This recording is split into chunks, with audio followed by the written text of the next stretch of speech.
Hi, this is Jill Schiaparelli. Welcome to HealthTech Talk Live, coming to you on the iHeart radio platform worldwide. We're here today on the floor of the UBM Canon Medical Design and Manufacturing Conference in beautiful Philadelphia, Pennsylvania.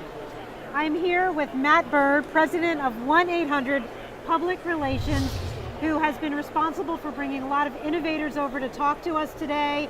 And he has had a great time walking the floor and seeing all kinds of fantastic things while I've been back here behind the camera. So Matt, I need you to be our eyes and ears.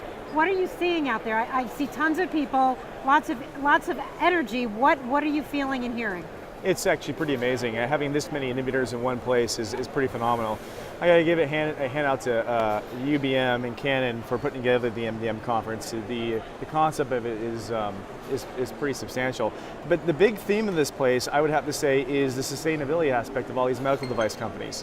What does that mean? Well, you know, social sustainability is the hot topic right now globally, right? It's like using less resources to find more efficient ways of producing the same products. And everything here is either about reduction of molding processes, using 3D printers, for example, or finding more ways to re-engineer metals so they can handle a higher amount of weighting, using less resources to produce the same little, mechanism. Right. And it's pretty amazing seeing all these innovations in one place. Right. It's also been fascinating for me to see how this is bringing together at the UBM conference clinicians and industry and regulatory people and consultants, because it takes a village to bring all these ideas to market and make them real. Are you seeing that, a lot of diversity in the folks who are here? Yeah, I do, and I think the thing that is pretty phenomenal is just the innovators and the ideas that are coming out of this. I don't know if you've interviewed them yet. I think you have, but there is a 3D printing company that actually printed a bicycle. They've been here with us. They've been here. You've got some other like shipping companies who have reusable crates that break down into boxes and containers, and these are the sorts of things that would be considered to be sustainable, and I think are really innovative. But more importantly, the social aspect. We're more conscientious of our environment. So people are becoming more in tune with the social aspects of development and manufacturing, and this place is like a melting pot of every single medical device idea from a sustainability perspective. It's pretty phenomenal. Another theme, we've had a few people come by and talk about the importance of the use of social media and data. Healthcare data is everywhere. People are generating it for themselves and interpreting it. Have you talked to anybody who's doing interesting things with healthcare data? Yes, there's a few organizations here. Haven't gotten much in depth, in the data aspect, but I think all of it really revolves around the engineering of how stuff is produced and finding more efficient ways to, take that data and produce something more efficiently. Right, I don't mean to go around in circles, but a little bit outside my pay grade. I understand a lot of from the communications level. Some of this stuff is so scientific that you really do need a PhD to kind of figure it out. But I do think, one common theme I'm hearing is things like 3D printing and sustainability all have a direct impact on cost. And in the healthcare area right now, cost is a big driver. So I think that's a benefit that we're seeing and why there's so much push from customers of all these different manufacturing groups. Take time and money out of the system. Well, it's really interesting you said it, because I think the thing that we're realizing is that the old traditional brick and mortar development process of producing an actual medical device is being sidestepped or leapfrogged with modern day implementations of stuff like 3D printing.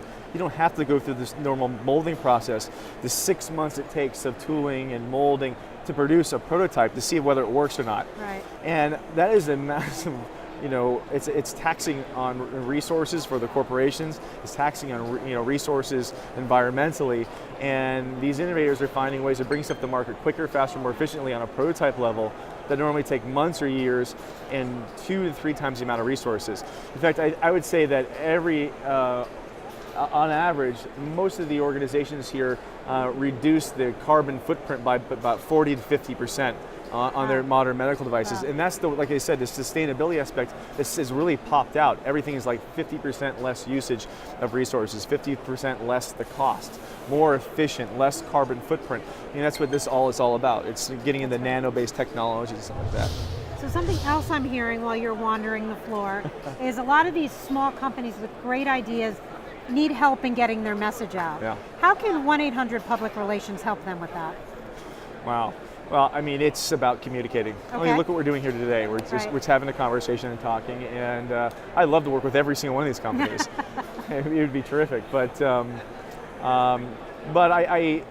companies really need to take, I think the first step would be just taking a look at companies' news flow and content and trying to figure out the best way they can get the information out into the World Wide Web so that potential customers or analysts or industry trade publication or industry people can actually find them and then figure out how to adjust or pivot their business models based on the emerging technology. You're a CEO of a medical device company. Actually, as CEO, Ms. Jill Schiaparelli of IntelliMed, right? A non-invasive cardiovascular monitoring systems company. What are you finding with this from your side? I'm finding there is so much communication out there, but making sure that your message is crisp and the reason you serve a purpose and can help patients is really important. Yeah. But I do admittedly find partnering with somebody that can help us do that on a variety of platforms, whether it be news flow, whether it be social media, whether it be our website, is really important. It's pulling all that together, and it's clearly something small companies need to do better. They know it, they just don't know how to get started. So Matt, if someone wants to reach you or 1-800 Public Relations, how would they find you?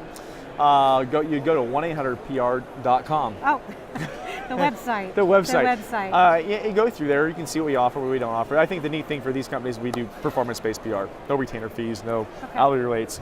Everything we do is success-based, so it's palatable. So that means they don't have to have any out-of-pocket expense unless there's a successful placement. Right? That's correct. Yeah. Well, that's important. We support these companies versus engaging them on the strategy level. We'll support them on the deliverables. Most small, medium-sized emerging growth companies don't need a lot of strategy; they need execution, and that's where we really shine and come in.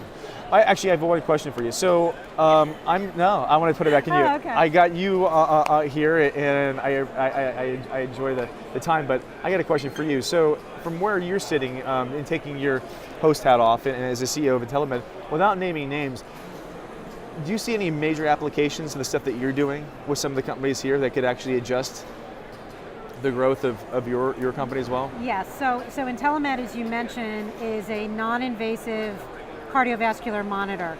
And what's really cool about that is it's looking at the entire cardiovascular system, but there are different applications for it. It's really a software algorithm, and I could see some great partnership opportunities with many of the folks here at the UBM Cannon Conference. And when I'm done, I'm planning to walk the floor myself and go chat with them. Well, there's a cocktail reception after this. I'm sure. Perfect. I'm sure every cocktail CEO here. That's what I need. Well, so thank you, Matt. It's been great chatting with you. Thank you, Always Jill. fun. I'm Jill Schiaparelli. This is HealthTech Talk Live, coming to you on the iHeart Radio network worldwide. We want to thank UBM Cannon for sponsoring the Medical Design and Manufacturing Conference here in Philadelphia. Thank you and have a great day.